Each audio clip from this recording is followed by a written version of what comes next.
also because we're out here in the woods and we love riding our bikes, but on the other hand, we got to look out for nature laws. People that go like, oh, motorcycles make so much noise and they're like dirty and they mess up the ground and tra-la.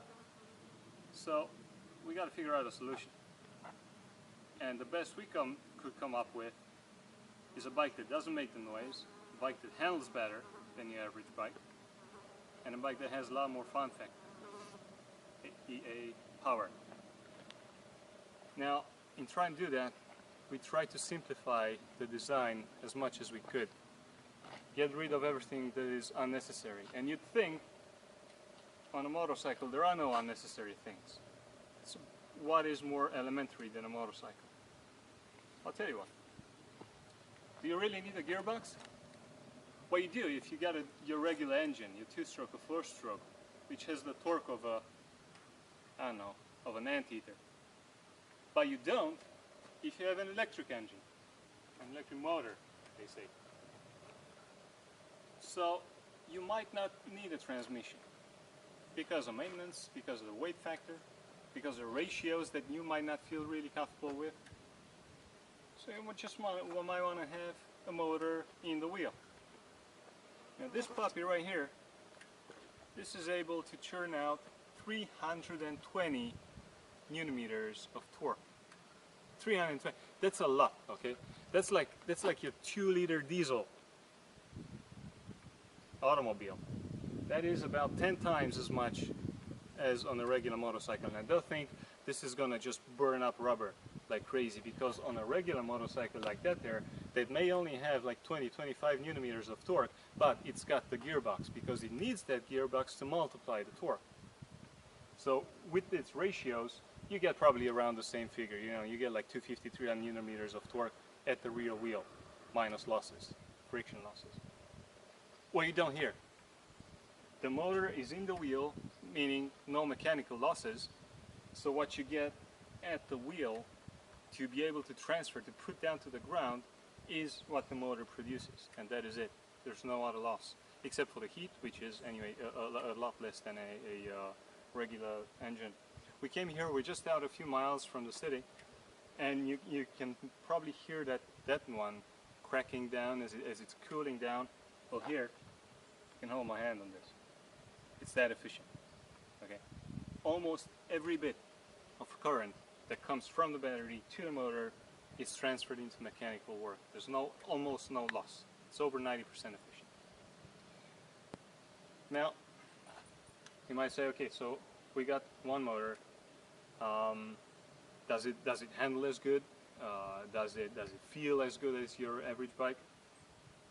Well, to feel even better, we added a second motor in the front wheel. Now, normally this you can switch on and off. I keep it on all the time because you don't, like, when you ride on ground like this, when it's level and dry and everything, you don't really feel it, you know, contributing. Of course it is contributing, but you don't feel anything special. But when it gets down to the nitty-gritty, when it gets muddy and dusty and sandy and everything, then you feel it. Like when you're in a corner leaning in and you twist on that throttle, you can feel it get up and go. You can feel it turning in. Besides, when you really stick it into a mud pull, you really feel then the front wheel contributing. You really feel that it's pulling along.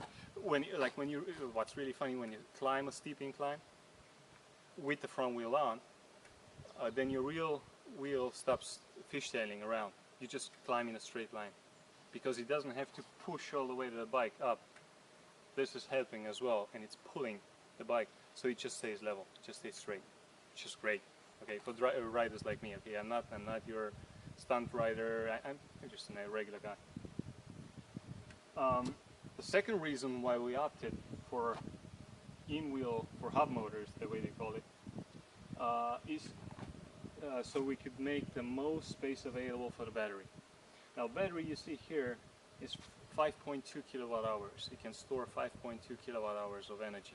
That is the same that the BMW i8 has. The same capacity. It's not the same battery. It is the same capacity. And the BMW i8 can pull 35 kilometers on one load, on one charge. This we estimate in regular conditions with, you know, having fun driving, we can probably pull like 55, 60, and that's, you know, really going for it. If you go conservatively, it could be 70, 80. Now this, mind you, this is a test bed. Okay, it's not the final product, hence all the wires and all the unfinished surfaces. The final test product will have about 10 kilowatt hours, so double that capacity, which can pull you easily 100 kilometers in off-road terrain. It's got a lot of nice stuff, so why don't we finish the intro here and get onto some riding.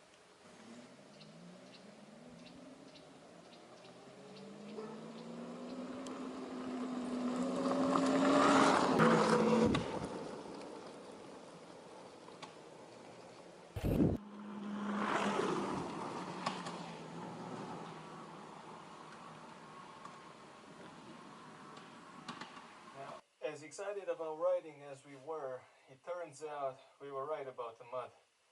May not look like much on your TV screen, but from where I'm standing, it's pretty soft and moist. And considering the street tires we have on, it just doesn't make any sense to sleep and struggle. So we're gonna turn around. But check this out. Have you seen this on your regular bike? Reversing on a motorcycle. I'm taking it really easy since it's the first time I'm doing this.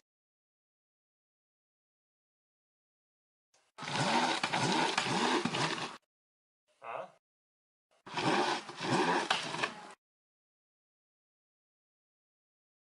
Normally with the regular bike it's push and pull all the way until you can swing it around, but not here.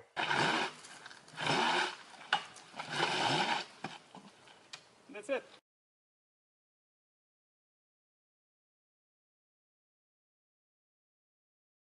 And this is how it works. By default, both motors spin forward as they respond to throttle input. Now, you flick a switch and they will run backwards. And there's no other mechanical linkage required. And as soon as you're on the right track, just flick that switch again and you're ready to roll forward. Now, I want to talk to you a little about suspension. You might notice the way we've designed this and we've built it. This is a Hossack type suspension. It's what BMW likes to call the dual lever. I call it by its real name, Hossack. You have a rigid fork and you have two swing arms, also rigid. And the lower one is connected to the frame via the shock absorber. And I might say, ooh, you know, that is uglier than a dog's bottom. But cats dig it. Let's take a look at your regular telescopic fork for a minute.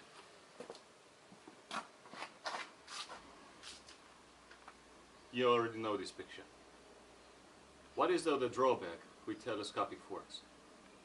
They dive under braking, for one. When you apply the brakes, all the mass transfer from the motorcycle goes up here to the headstock, onto the fork, and down to the wheel.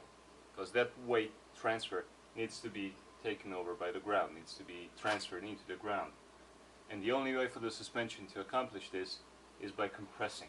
Because as soon as you apply pressure from upwards, the suspension will compress. When you do that downhill on a bumpy road, the suspension will compress and compress and compress and not have time to rebound. And you bottom out. Plus you lose a lot of braking efficiency when you do that. With this,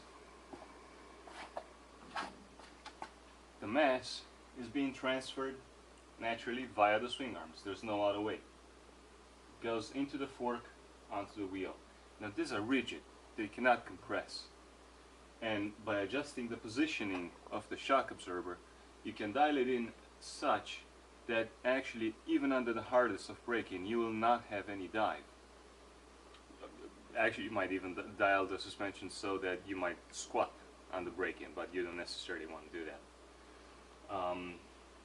The other thing is that this whole assembly weighs a lot less than your regular suspension because this is just a few chromoly piping. or you could do it out of aluminum or whatever.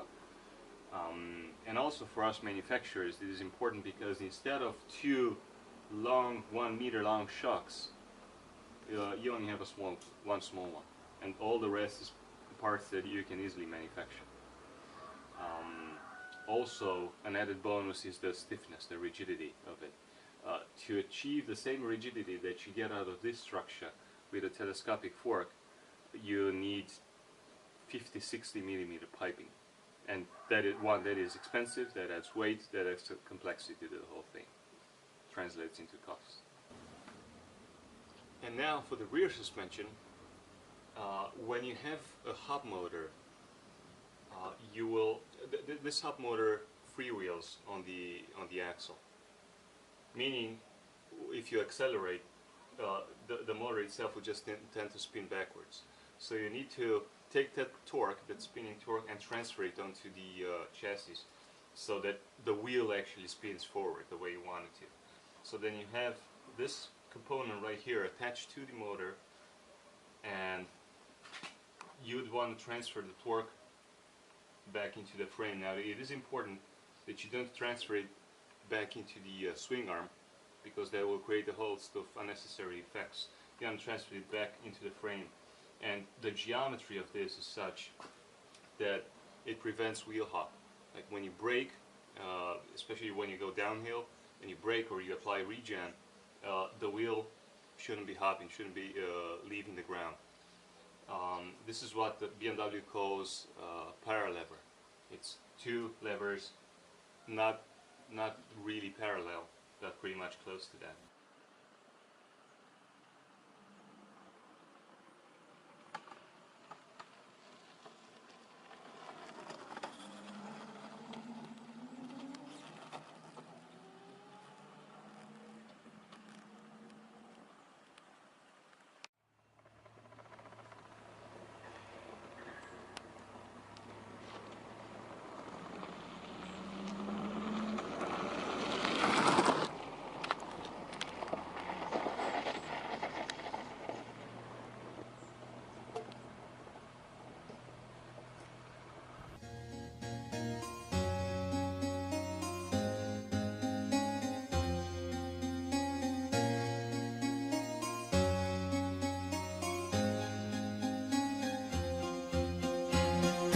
Tell me how strong you are when emotions for you is a feeling you can describe into words. Don't look at me with ghost eyes, as ghosts like a black hole